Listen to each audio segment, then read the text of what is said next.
जय Hind friends. Welcome to my YouTube channel Mishra classes. तो आज से हम लोग उत्तर प्रदेश पुलिस जो इस समय परीक्षा होने वाली है 18 फरवरी को। अब डेट बदल गया है, अब 17 18 दोनों दिन होगा। तो पुलिस 2024 की जो हिंदी सेक्शन है जिसमें विराम चिन्ह का आज हम लोग अध्ययन करेंगे।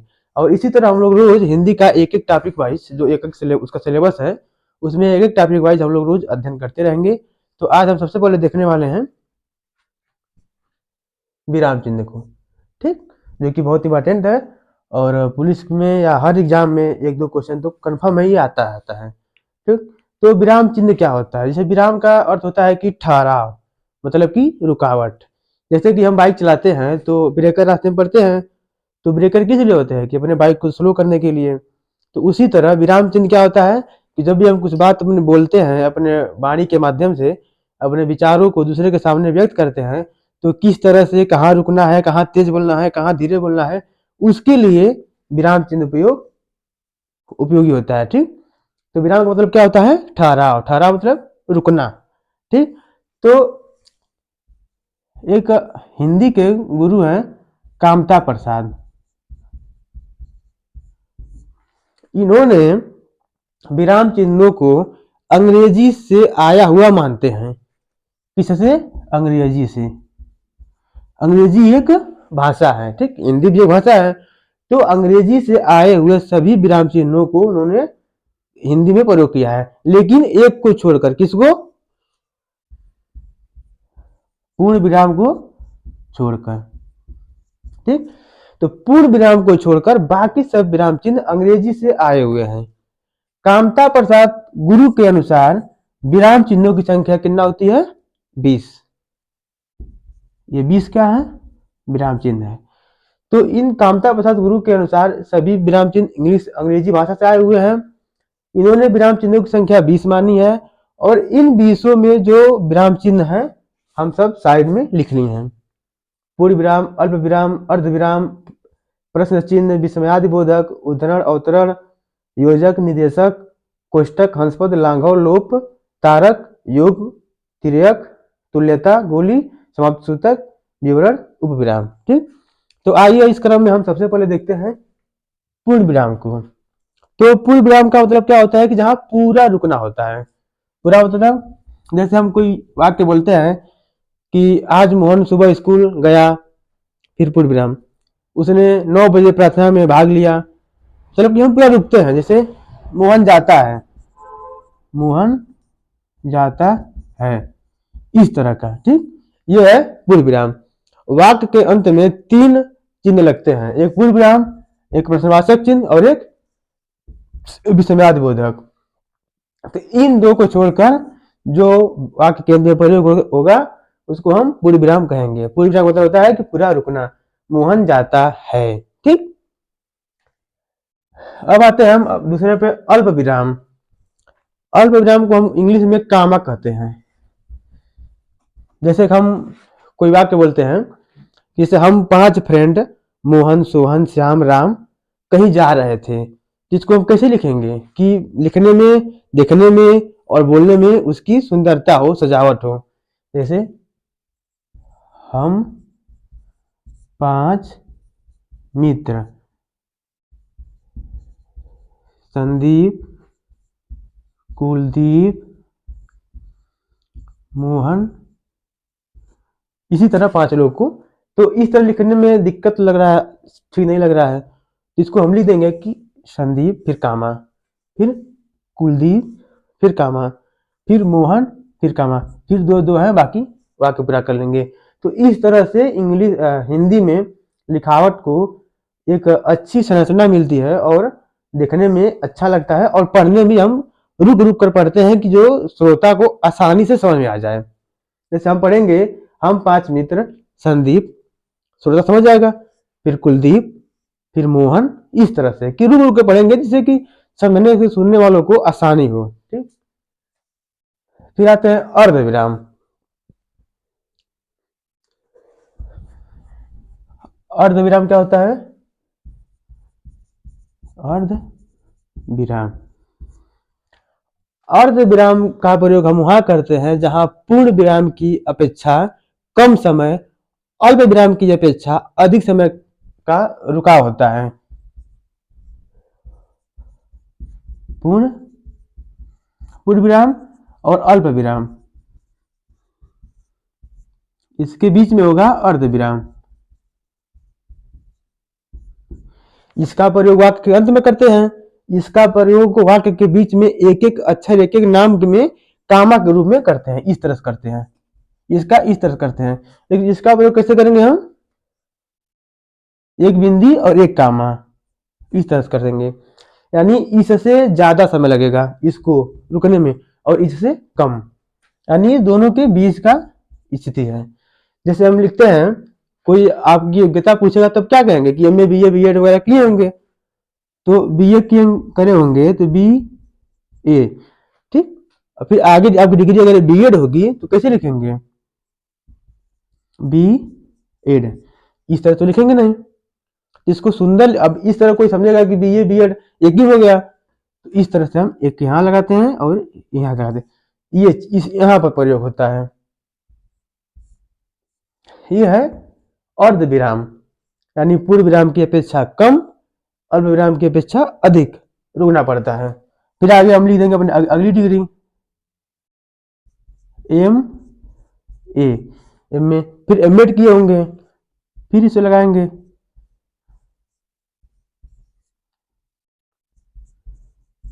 एम एड, ठीक। ऐसा समझ में? पूर्ण विराम, अर्ध विराम, अल्प विराम, ठीक। हम वाक्य में भी प्रयोग करके आपको दिखा दिए।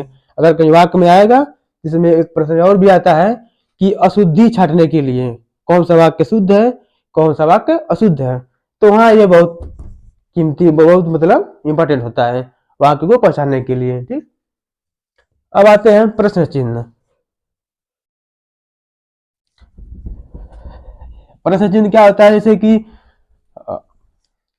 प्रश्न से यही लगता है कि प्रश्न चिन्ह, मतलब कि कोई प्रश्न के माध्यम से जो चिन्ह का प्रयोग होता है, इसको हम कहते हैं समस्या समस्या सूचक शब्द भी चिन्ह भी कहते हैं। जैसे कि हम कोई प्रश्न पूछते हैं कि तुम्हारा नाम क्या है, कि आपका नाम क्या है, तो यहाँ वाक्य के अंत में हम क्या प्रयोग करेंगे? इसको करेंगे नहीं, गलत हो जाएगा। इसको करेंगे, ये भी गलत हो जाएगा, तो हम इसको करेंगे। यानी वाक्य के अंत में केवल 3 चिन्ह का प्रयोग होता है, एक विराम, एक विस्मयादि और एक ये। तो यहाँ पर जहां भी प्रश्न आएगा, कुछ पूछना, क्या, कहाँ, कैसे, कब, क्यों, यहाँ जहां प्रयोग होगा, जहां प्रश्नवाचक शब्द का प्रयोग होगा, वहां प्रश्नवाचक चिन्ह का प्रयोग अवश्य होगा, ठीक।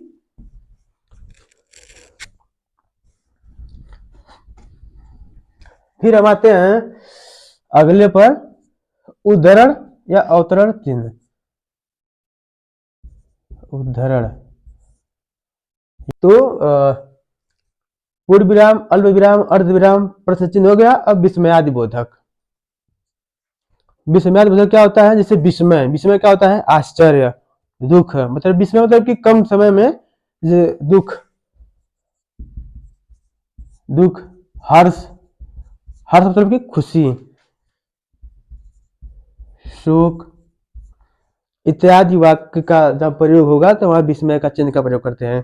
जैसे कि दुख में कहेंगे कि हाय दैया क्या हो गया, जब हाय लिखेंगे तो हाय के बाद इसको लगाते हैं, ठीक। वाह क्या बात है, तो वाह, फिर विराम चिन्ह। शोक में दुख प्रकट करने के लिए कि हाय मेरी किसी प्रियजन की मृत्यु हो गई, तो हाय, ठीक। इस बात आपके ऊपर कर लेंगे। तो जहां शोक, बस यही याद करना है, शोक, हर्ष मतलब खुशी, दुख और ये शोक, जहां इन सब शब्दों का, इन सब से संबंधित शब्द का जिस वाक्य में इस्तेमाल होगा, प्रयोग होगा, वहां पर ये चिन्ह विस्मयादि बोधक। ये कौन चिन्ह है? विस्मयादि बोधक। इसका चिन्ह है इस तरह से, एक खड़े पूर्ण विराम की तरह और नीचे एक बिंदी लगी होगी। ठीक, अब आते हैं उद्धरण या अवतरण चिन्ह पर। उद्धरण,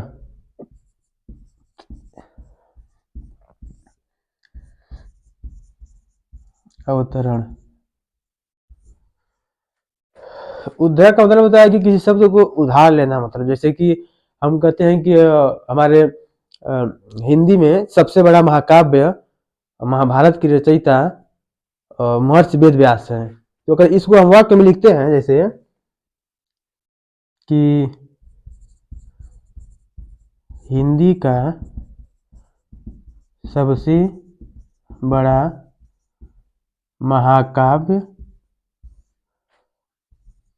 महाभारत की रचयिता महर्षि वाल्मीकि जी है। ठीक, तो इस वाक्य को हम इस सिंपल में लिख दिया है कि हिंदी का सबसे बड़ा महाकाव्य महाभारत के रचयिता महर्षि वाल्मीकि हैं। इसको इस तरह पढ़ने में कुछ वाक्य में कुछ अजीब टाइप लग रहा है, जैसे कि कुछ सुसज्जित तरीके से नहीं है। अगर यहाँ हम इसको इस तरह इस्तेमाल कर दें तो यह समझ में आ जाएगा कि इस पूरे वाक्य में प्रधान चीज क्या है, महाकाव्य। और कौन सा महाकाव्य? महाभारत।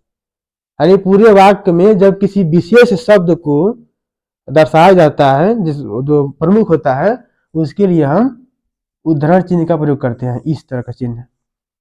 ठीक, ये वाक्य के लिए है। इसमें दो तरह का होता है, एक सिंगल और एक डबल। जब एक वाक्य को दर्शाने के लिए प्रयोग करेंगे तो इसका प्रयोग करेंगे, नहीं एक शब्द को, जैसे महाभारत हुआ। अगर पूरे वाक्य को दर्शाएंगे जैसे कि रहीमन पानी राखिए बिन पानी सब सुन, ये दुआ किसने कहा है? रहीम जी ने। तो इसको हम दर्शाने के लिए पूरे वाक्य को लिख देते हैं, जैसे रहीमन पानी राखिए बिन पानी सब सुन, पानी गन उबरे मोती मानुष चून, यहाँ चून। ठीक, पूरे वाक्य को दर्शाने के लिए हम किसका प्रयोग करते हैं? डबल इन्वर्टेड कामा, इसको डबल कहेंगे। ठीक, क्योंकि इसमें दो है और इसमें सिंगल, यानी शब्द के लिए एक और वाक्य के लिए दो। ठीक, ये ध्यान दीजिएगा। फिर आते हैं हम योजक चिन्ह। योजक चिन्ह क्या होता है? जैसे नाम से ही प्रतीत हो रहा है कि योजक मतलब कि जोड़ना जैसे। ठीक,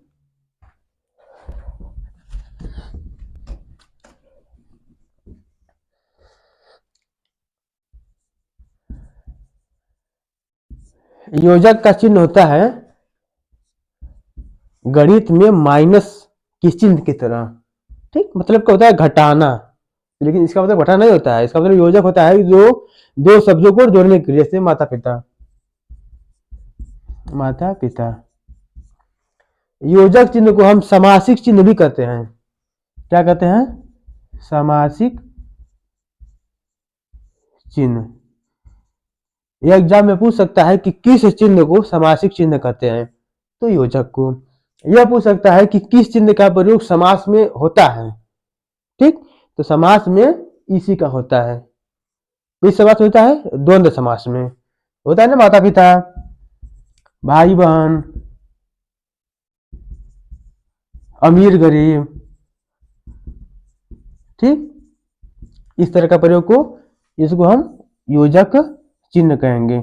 इसका प्रयोग विशेषण के रूप में होता है, जैसे कि छोटी सी गाय, छोटी सी, इस तरह लिखते हैं। बड़ा सा देश, बड़ा सा। ठीक, यानी योजक चिन्ह का प्रयोग समास में होता है, विशेषण में होता है, क्रिया में भी होता है। क्रिया मतलब कि आना जाना, आना जाना। ठीक, आगे ना, यानी ये पूछ सकता है कि योजक चिन्ह का प्रयोग कहाँ कहाँ होता है, तो समास में होता है, विशेषण में होता है, क्रिया में होता है। ठीक, क्रिया विशेषण में भी होता है, जैसे धीरे धीरे जाइए, तो धीरे फिर योजक चिन्ह, फिर धीरे। ठीक, फिर आते हैं निर्देशक चिन्ह। जो निर्देशक से हमें प्रतीत हो रहा है कि किसी को कुछ निर्देश देते हैं। जैसे हम स्कूल में टीचर अक्सर आप लोगों से, हम लोगों से कहा करते होंगे, कहा करते हैं भी कि रमेश जाओ पानी लाओ। मतलब गुरु जी कहते हैं कि रमेश, वो नाम लेते हैं, फिर थोड़ा रुक जाते हैं, रमेश जाओ पानी लाओ, जाओ पानी लाओ। ठीक, तो रमेश जाओ पानी लाओ, कुछ देर रुके ना, रमेश जाओ पानी लाओ। तो यही हो गया आपका निर्देशक चिन्ह। ठीक, यह योजक चिन्ह से मिलता जुलता है, लेकिन योजक चिन्ह छोटा होता है, निर्देशक चिन्ह इससे थोड़ा बड़ा होगा। अगर यह है, यह इतना बड़ा 1 सेंटीमीटर का, जिसको हम 1 इंच को कनेक्ट बड़ा करना पड़ेगा, 1 इंच के आसपास। ठीक, बस बारीकी सी अंतर इसमें है। किसी वाक्य को निर्देश देने के लिए योजक चिन्ह, ये वाक्य में प्रयोग होगा और ये दो शब्दों के बीच में। ठीक, ये शब्दों को जोड़ेंगे और एक ये वाक्य को जोड़कर पूरा करेगा। इसमें मेन अंतर यही है। ये कौन सा चिन्ह है? निर्देशक चिन्ह है। ठीक, फिर आते हैं कोष्टक। तो कोष्टक को हम जानते हैं कि कोष्टक 3 प्रकार का होता है। कोष्टक, इसमें 3 प्रकार के कोष्टक होते हैं। कौन कौन? एक ये, एक ये, एक ये। लेकिन इन तीनों का प्रयोग गणित में होता है, गणित में। ठीक, लेकिन जो हिंदी में प्रयोग होता है वह केवल एक ये होता है। ठीक, तो इसका प्रयोग हिंदी में होता है। यह छोटा कोष्टक है, ये मझला कोष्टक है, ये बड़ा कोष्टक है। ठीक, तो हिंदी में कौन सा प्रयोग होता है? इस कोष्टक का प्रयोग हिंदी में होता है। जैसे कि हम कहें कि राम बहुत सामर्थ्यवान है। ठीक, जैसे राम बहुत सामर्थ्यवान,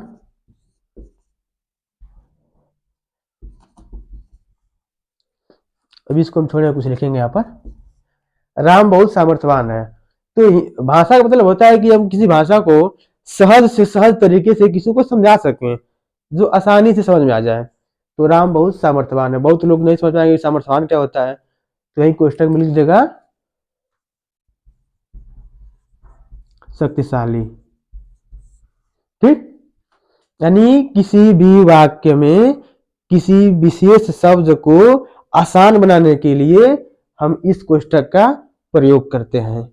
जहां हम प्रयोग कर दिए हैं राम बहुत सामर्थ्यवान है, सामर्थ्यवान को समझाने के लिए कि इसका मतलब क्या है, उसको हम इस कोष्टक में लिखेंगे कि वो शक्तिशाली है। ठीक, यहाँ लगभग लगभग तत्सम शब्द का प्रयोग होता है। उसको व्यवहारिक रूप से जहाँ की क्षेत्रीय भाषा होती है उसमें बदलने के लिए उस क्षेत्रीय भाषा में जो प्रचलित शब्द हैं उसके रूप में दर्शाया जाता है। ठीक, अब आते हैं हम हंस पद या विस्मरण चिन्ह। आते हैं अगला टॉपिक, हंस पद या विस्मरण। देखिए इन शब्दों से मालूम चल रहा है कि हंस पद या विस्मरण, इसको हटा दें, इसका मतलब है कि स्मरण मैंने याद करना, यानी कुछ भूल गया है। जैसे राम अच्छा है, इस तरह लिख दिए राम अच्छा है। और पूरा हम पैराग्राफ, पूरा वाक्य, पूरे मतलब अनुच्छेद को किसी कॉपी में लिख लिए, और वहां भूल गया कि अच्छा मतलब लड़का भी था, तो उसके लिए क्या करेंगे, हम इस तरह का इस्तेमाल करेंगे। ठीक, इसका चिन्ह होता है इस तरह से, तो यहां लिख देंगे लड़का। अच्छा, राम अच्छा है, लड़का छूट गया था, फिर हम लिखे राम अच्छा चिन्ह बना के लड़का है। तो जहां भी किसी वाक्य में कोई शब्द छूट जाता है तो उसको लिखने के लिए हंस पद या विस्मरण चिन्ह का प्रयोग करते हैं। उसको इस तरह का एरो बनाते हैं और उसके ऊपर लिख देते हैं। ठीक, याद रखिए कि इसको हमेशा ऊपर ही लिखते हैं, इस तरह नहीं लिख सकते हैं लड़का, इस तरह नीचे चिन्ह बना दिए तो ये क्या हो गया, गलत, ऊपर ही लिखेंगे। ठीक, एग्जाम में पूछ सकता है कि हंस पद का चिन्ह हंस पद का चिन्ह इस तरह होगा कि इस तरह होगा। ठीक, तो ये वाला सही है, ये वाला गलत है। फिर आते हैं लांघव। लांघव शब्द से हमें प्रतीत हो रहा है कि कुछ किसी चीज को लांघना है, लांघव। ठीक, जैसे हम एग्जाम देते हैं, यूपी पुलिस का एग्जाम है, आप एग्जाम देंगे तो आप देखेंगे कि हर पेज पर नीचे साइड में लिखा होता है क्री प उ, क्री प उ, इस पूरे पेज के लास्ट में। ठीक, और इंग्लिश में लिखा होता है पी टी ओ। इसका मतलब जानते हैं क्या होता है? इंग्लिश में होता है प्लीज टर्न ओवर, यानी पन्ने को पलटे। हिंदी में क्या होता है? कृपया पृष्ठ उल्टे। ठीक, यानी पन्ना को पलटे उसके बाद भी क्वेश्चन है, तो इस तरह से। तो इसका चिन्ह होता है इस तरह से, यानी किसी बड़े वाक्य को छोटे में लिखने के लिए, संक्षिप्त करने के लिए इसका दूसरा नाम है संक्षिप्त चिन्ह। जैसे हमको लिखना है गोरखपुर नगर निगम, जगह कम है, उसी वाक्य में बार बार लिखना है, तो हम कैसे लिखेंगे? गोरखपुर नगर निगम, छोटा हो गया ना। अगर एक ही पन्ने में, एक ही अनुच्छेद में 10 बार गोरखपुर नगर निगम आया है तो हम 10 बार लिखने में समय बर्बाद होगा और अच्छा भी नहीं लगेगा, इसलिए इसको लिख देते हैं गोरखपुर नगर निगम। ठीक, जहां इस तरह प्रयोग होता है कृपया पृष्ठ उल्टे। ठीक, अब आते हैं हम अगले चिन्ह पर, लोप या वर्जन। ठीक,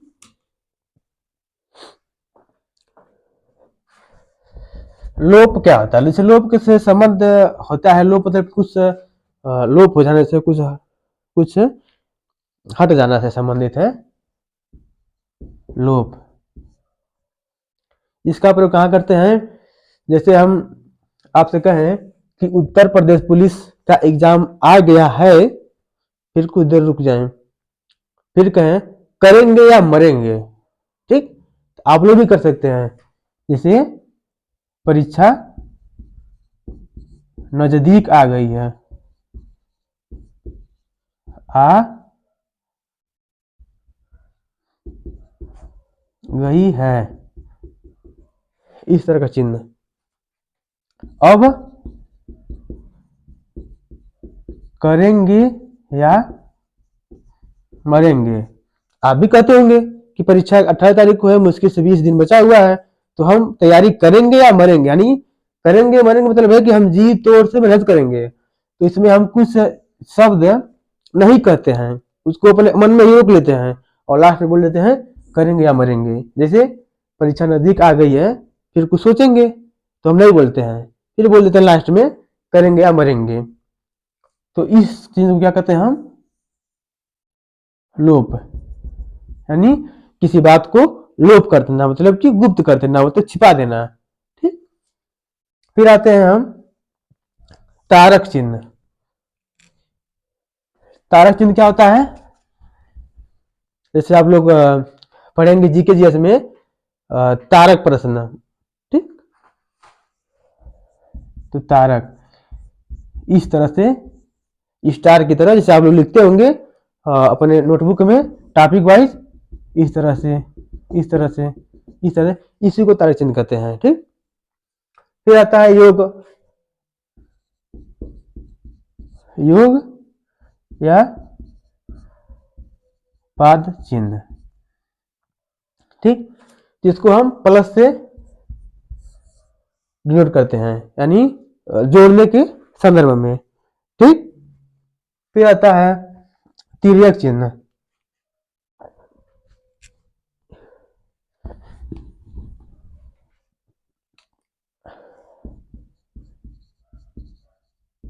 तिर्यक का मतलब होता है स्लैश, इंग्लिश में हम इस तरह से दिखाते हैं स्लैश, जैसे कि 4-5 लोगों को दिखाने के लिए, या जैसे या के रूप में, अथवा के रूप में, जैसे राम या श्याम को बुलाओ, राम या श्याम को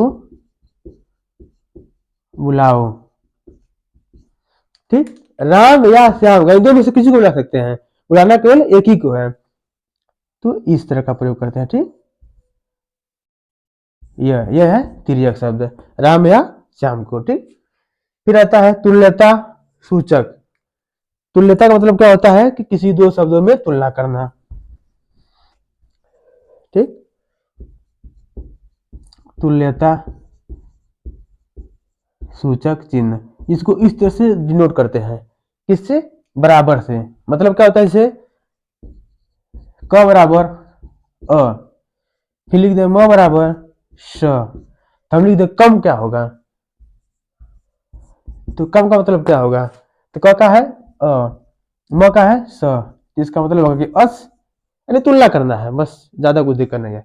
ये ज्यादा इंपॉर्टेंट भी नहीं है, वही बता रहे हैं कि कौन कौन सा प्रश्न बहुत इंपॉर्टेंट है, इसमें से कौन परीक्षा में आता है बार बार, तो ये सब कम आते हैं। फिर है गोली। गोली मतलब क्या होता है, किसी भी वाक्य के या सारांश को डिनोट करने के लिए जिस चिन्ह का प्रयोग करते हैं उसे हम गोली चिन्ह कहते हैं, इस तरह से, ठीक। कोई पैराग्राफ हम लिखे इस तरह से, लाइन बाय लाइन सब लिखते गए, लेकिन उसके पूरा पैराग्राफ लिख दिए, लास्ट में लिखते हैं हम सारांश, मतलब पूरे अनुच्छेद का जो मुख्य अंश है उसको हम सारांश बोलते हैं। उसको लिखने के लिए एक बिंदी बनाएंगे और उसके पूरे पेज का मुख्य जो अंश सारांश है उसको हम 3-4 लाइन में लिख देंगे, ठीक। इसको हम कहते हैं गोली। ये क्या है, ये जो गोली है इसको गोली कहते हैं। ये गोली क्या है, विराम है, ठीक। फिर आता है समाप्ति सूचक, ठीक। जब हम कोई पैराग्राफ को समाप्त कर लेते हैं, आप देखते होंगे कोई भी जीएस की हिंदी किताब पढ़ते हैं, जब पूरा लेसन पूरी तरह से समाप्त हो जाता है तो लास्ट में एक चिन्ह बना होता है इस तरह का, किसी किसी किताब में इस तरह का बना होता है, ठीक। तो ये क्या है, समाप्ति सूचक, मतलब कि पूरी तरह से एक चैप्टर या उससे संबंधित सभी प्रश्न खत्म हो गए हैं, ठीक। अभी हम लास्ट में पढ़ा लेंगे तो लास्ट में हम ही लिखेंगे इस तरह से, मतलब कि पूरा चैप्टर फिनिश, समाप्त, ठीक। फिर है विवरण। जैसे विवरण हम जानते हैं क्या होता है, किसी चीज के बारे में उसके और व्याख्या करना, जैसे विवरण। अब हम कहेंगे कि संविधान के बारे में विवरण दीजिए, उसके बारे में लिखिए। अब संविधान के बारे में व्याख्या करने के लिए हम इस चिन्ह का प्रयोग करते हैं, ठीक। इस चिन्ह का, इसको कहते हैं विवरण। इसके बारे में, अब इसके संविधान के बारे में इस चिन्ह को लगाने के बाद इसके बारे में विवरण यहाँ पर लिखते जाएंगे, उसकी विशेषता, लाभ, उसके मतलब क्या अच्छाई क्या बुराई है, ठीक। यानी किसी भी चीज का विवरण, मतलब कि उसके बारे में और अधिक व्याख्या करने के लिए जिस चिन्ह का प्रयोग करते हैं उसे हम विवरण चिन्ह कहते हैं, ठीक। फिर आता है उप विराम।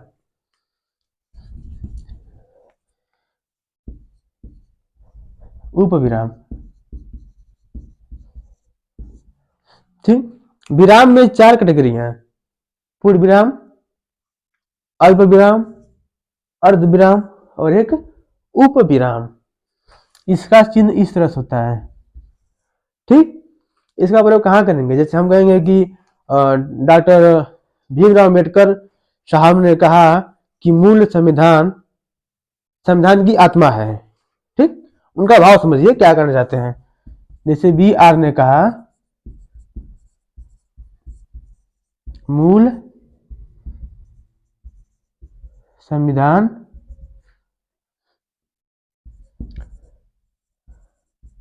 संविधान की आत्मा है। इसको पढ़ेंगे तो उनको कुछ अजीब सा लग रहा है। बी आर ने कहा कि मूल संविधान संविधान की आत्मा है। संविधान 2 बार आ गया की बार, ठीक। तो इसको इस तरफ करेंगे, यानी वो निर्देश कर रहा है कि जो मूल संविधान तो बहुत बड़ा, मूल मतलब कि संविधान तो बहुत बड़ा है, लेकिन उसमें मूल क्या है, मुख्य क्या है, वह संविधान की आत्मा है। यानी किसी वाक्य में पूरे विस्तृत क्षेत्र से लेके किसी छोटे क्षेत्र पर केंद्रित करना ही इस चिन्ह का प्रयोग कहलाता है। जैसे बी आर ने कहा कि संविधान, अब इसमें मूल संविधान बात कर दिया है। अब संविधान तो बहुत बड़ा है, लेकिन उसका मूल क्या है, मूल मतलब कि छोटा सा पार्ट क्या है, तो संविधान की आत्मा ही संविधान का है, ठीक। तो इस चिन्ह का प्रयोग करेंगे, इसे कहेंगे विवरण चिन्ह। तो इस तरह हम लोग आज विराम चिन्ह के बारे में पूरा देख चुके हैं। तो आप बताइए कुछ, ये इसका चिन्ह कौन सा है, पूर्ण विराम। ये क्या है, अल्प विराम। ये क्या है, अर्ध विराम।